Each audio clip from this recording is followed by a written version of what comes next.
Hello dear student, स्वागत है आप सभी का शिवम क्लासेस के इस नए वीडियो में। मैं संजीव सर। तो स्टूडेंट, आज के इस वीडियो में हम आपके फिजिक्स के सभी चैप्टर के मोस्ट इंपॉर्टेंट अति लघु उत्तरीय प्रश्न को सॉल्यूशन के साथ डिस्कस करने वाले हैं। ठीक है, तो फिजिक्स में आपके जितने भी चैप्टर हैं सभी चैप्टर के अति लघु उत्तरीय प्रश्नों को एक साथ सॉल्यूशन के साथ डिस्कस करने वाले हैं। इसके दो वीडियो आपको प्रोवाइड किए जाएंगे। ठीक है, एक में तो सिर्फ थ्योरी होगा जो कि आज डिस्कस करने वाले हैं, और एक जो है हम वीडियो और बाद में बनाएंगे जिसमें केवल और केवल आपके अति लघु उत्तरीय के न्यूमेरिकल होंगे। ठीक है, यानी कि ऐसे न्यूमेरिकल जो आपके अति लघु उत्तरीय में पूछे जा सकते हैं। तो आज का ये वीडियो स्टूडेंट ध्यान से देखिएगा और लास्ट तक जरूर देखिएगा, क्योंकि आपके सभी चैप्टर के अति लघु उत्तरीय प्रश्न जो है आज के एक वीडियो से तैयार होने वाले हैं। ठीक है, तो चलिए वीडियो को स्टार्ट करते हैं। तो जितने भी स्टूडेंट वीडियो को देख रहे हैं फटाफट एक लाइक कर दीजिए, और वीडियो अच्छा लगे तो बिल्कुल कमेंट करके जरूर बताइएगा। पहला क्वेश्चन है, किस रंग के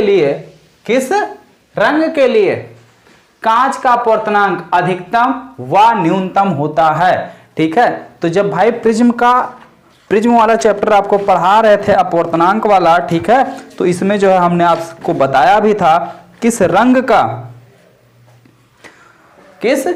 का जो अपवर्तनांक है वो अधिकतम होता है और किसका न्यूनतम होता है। तो आपको याद होगा कि बैगनी रंग जो है वो सबसे ज्यादा अपवर्तित होती है। ठीक है, सबसे ज्यादा क्या होती है, बैगनी रंग जो है डाइवर्ज होती है, बैगनी रंग जो है बिल्कुल नीचे होती है। तो यानी सबसे ज्यादा अपवर्तनांक जो है, आंसर देखिए पहले का। ठीक है, पहले का आंसर क्या है, बैगनी रंग का अपवर्तनांक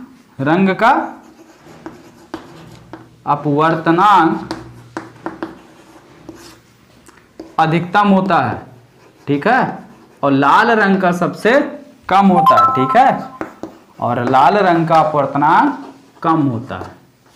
तो पहले क्वेश्चन का आंसर हो गया। चलिए बढ़ते हैं सेकंड क्वेश्चन पर। सेकंड क्वेश्चन देखिए क्या है, बोर्ड पर लिखा हुआ है। ठीक है, ध्यान से देखिए क्या है, वक्रता त्रिज्या तथा फोकस दूरी में क्या संबंध है। इस पर जो है न्यूमेरिकल बनते हैं। ठीक है, कभी कभी ऐसे ही डायरेक्टली पूछ लेता है कि वक्रता त्रिज्या तथा फोकस दूरी में संबंध बताइए। ठीक है, तो वक्रता त्रिज्या जो है, ठीक है, फोकस दूरी के 2 गुना होती है, यानी 2f = r। वक्रता त्रिज्या जहां पे ये f क्या है, आपकी फोकस दूरी है स्टूडेंट, फोकस दूरी है। दूसरा ये r क्या है, आपकी ये r जो है वक्रता त्रिज्या है स्टूडेंट, वक्रता त्रिज्या। ठीक है, तो फोकस दूरी जो है वो वक्रता त्रिज्या की 2 गुनी होती है। ठीक है भाई, 2 गुणे फोकस दूरी बराबर है वक्रता त्रिज्या। या इसको कभी कभी ऐसे भी जो है आपके बुक में लिखा हुआ मिला गया f = r/2। ठीक है, तो दोनों ही केसों में ये आपकी ऐसे मिले। अब इस पर अगर कोई भी क्वेश्चन पूछ लेता है, जैसे मान लो दे दिया किसी भी उत्तल लेंस की फोकस दूरी 10 सेंटीमीटर है, तो उसकी वक्रता त्रिज्या बताइए। तो फोकस दूरी की जगह 10 सेंटीमीटर आप रखेंगे, 10 दूनी 20 सेंटीमीटर उसकी वक्रता त्रिज्या आ जाएगी। या मान लो वक्रता त्रिज्या दे दी है 20 सेंटीमीटर, तो फोकस दूरी पूछ ले तो r की जगह 20 रखोगे, 2 से भाग करोगे 10 आ जाएगा। ठीक है, तो चलिए क्वेश्चन नंबर 2 का भी आपका आंसर हो गया। बढ़ते हैं अगले क्वेश्चन की तरफ। नेत्र की समंजन क्षमता।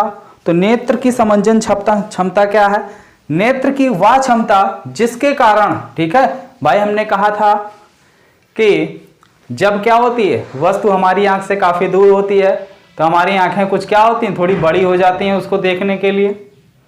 जब वही वस्तु हमारे आंख के धीरे धीरे पास आती है तो आंखें हमारी क्या होने लगती है, छोटी होने लगती हैं। ठीक है, उस वस्तु को देखने के लिए।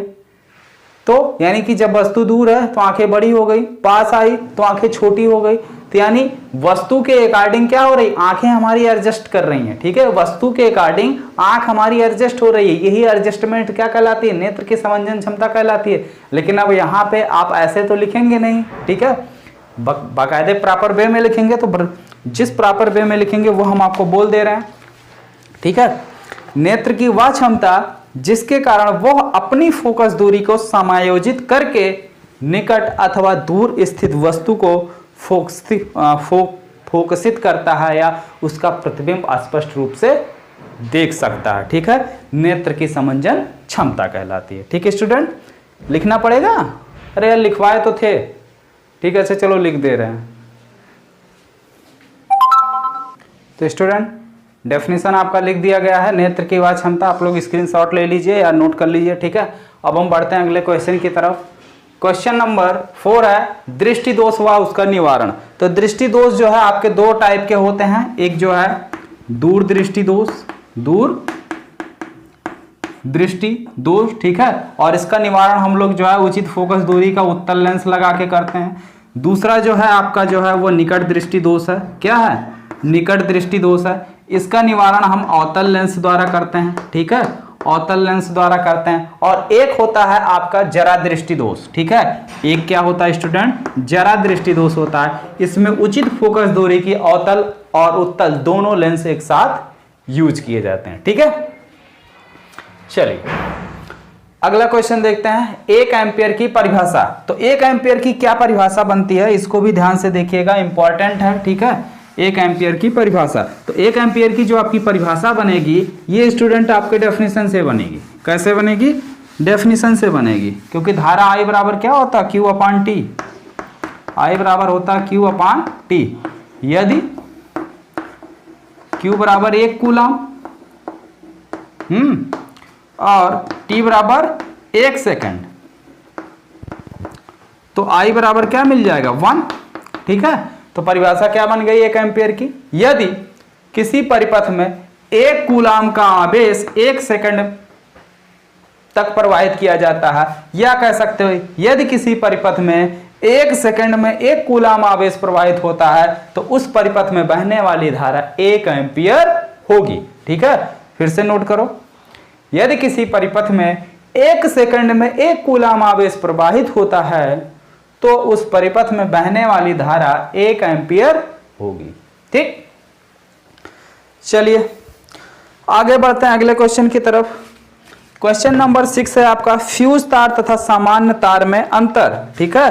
तो फ्यूज तार और सामान्य तार में आपका क्या अंतर है, तो देखिए भाई, जो फ्यूज तार होता है उसका गलनांक जो है काफी कम होता है, ठीक है। फ्यूज तार का गलनांक कम होता है और सामान्य तार का गलनांक ज्यादा होता है। यानी जो हमारी नॉर्मल तार सामान्य तार है, ठीक है, इलेक्ट्रिसिटी हाई होने पर भी वो गलता नहीं है, लेकिन फ्यूज तार क्या है, इलेक्ट्रिसिटी जब हाई हो जाती है तो वो गल जाता है और गल कर क्या होता है, कट जाता है, टूट जाता है, ठीक है, जिससे हमारे बाकी के उपकरण जो हैं वो जलने से बच जाते हैं। भाई किसी पे जो है, जैसे मान लीजिए आपकी क्षमता है कि 20 किलो तक आप आसानी से जो है सर पे बोझ उठा सकते हैं, अब 20 की जगह हम सीधे 40 रख दें तो आपकी क्या सिचुएशन बनेगी, ठीक उसी तरीके से है इलेक्ट्रिक उपकरण भी हैं। अब 220 वोल्ट पर काम कर रहे हैं, अब 220 की जगह जो है सीधे 300 वोल्ट आ जाए या 440 वोल्ट आ जाए तो उपकरण तो जलने ही जलने हैं। लेकिन फ्यूज तार क्या करता है, जैसे ही वोल्टेज हाई होता है तुरंत गल जाता है, इसीलिए इसका गलनांक जो है कम होता है। और इसको जो है फ्यूज तार को टिन और तांबे को मिक्स करके, ठीक है, टिन और तांबे के मिश्र धातु को मिक्स करके बनाया जाता है। ओके, चलिए अगला क्वेश्चन देखते हैं, दाएं हाथ के अंगूठे का नियम। तो दायां हाथ ये रहा, अंगूठा ये रहा, इसका नियम। तो दाएं हाथ के अंगूठे का क्या नियम है, यदि हम अपने अंगूठे को इस प्रकार रखें कि अंगूठा चालक तार में बहने वाली धारा, जैसे मान लो ये चाक है, चाक में नीचे से ऊपर की ओर धारा बह रही है, तो हम अपने अंगूठे को इस तरीके से रखें कि अंगूठा हमारा इस चालक तार में यानी इस चाक में बहने वाली धारा को भी बता रहा, तो ये चालक तार हो गया, यानी कि चाक जिसमें धारा बह रही है ऊपर से नीचे, तो ये अंगूठा हमारा क्या है, ऊपर की ओर इंडिकेट कर रहा है, यानी बता रहा है ना कि ऊपर की ओर धारा बह रही है, ठीक है। तो यदि हम अपने अंगूठे को इस प्रकार रखें कि अंगूठा चालक में बहने वाली धारा को व्यक्त करता है, तो हमारी जो बची हुई अंगुलियां हैं जिस डायरेक्शन में यानी जिस दिशा में मुड़ती हैं वो चुंबकीय क्षेत्र की दिशा होती है, ठीक। तो इस डायरेक्शन में मुड़ रही, देखो ऐसे, तो ये चुंबक इसके चारों ओर ऐसे चुंबकीय क्षेत्र की दिशा होगी।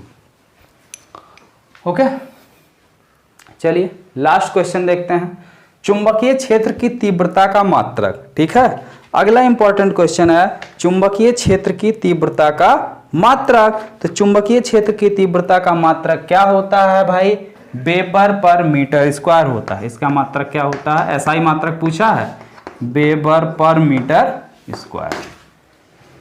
ठीक है, तो इसका ऐसा ही मात्रक जो है वो वेबर पर मीटर स्क्वायर होता है। तो स्टूडेंट इस तरीके से आपके फिजिक्स के भाई जो ऊर्जा के स्रोत हैं, ठीक है, उससे क्वेश्चन बहुत कम बनता है, एक आध क्वेश्चन बनता है, ठीक है, जीवाश्म ईंधन, ईंधन वगैरह के बारे में, ठीक है। तो वो जो है अभी हम चैप्टर आपको पढ़ाए नहीं, पढ़ा देंगे तो वो भी आप आसानी से कर जाएंगे। ठीक है, तो इस तरीके से आपके सभी चैप्टर के लगभग फिजिक्स के जितने भी थ्योरी के इंपॉर्टेंट क्वेश्चन बन सकते थे वो हमने करवा दिया। अब एक वीडियो और बनाऊंगा जिसमें सभी अति लघु उत्तरीय के आंकिक प्रश्न होंगे, यानी छोटे छोटे न्यूमेरिकल जो एक एक नंबर में पूछे जाते हैं उनको करवाऊंगा। ठीक है, तो वीडियो को जो भी स्टूडेंट देख रहे हैं फटाफट लाइक कर दीजिए। और एक बात और, अगर आपने चैनल को अभी तक सब्सक्राइब नहीं किया है तो चैनल को सब्सक्राइब कर बेल आइकन का बटन जरूर दबा लें, जिससे हमारे आने वाली हर एक इंपॉर्टेंट वीडियो की नोटिफिकेशन आपको मिल जाए। ठीक है, तो चलते हैं स्टूडेंट, मिलते हैं फिर नेक्स्ट वीडियो में।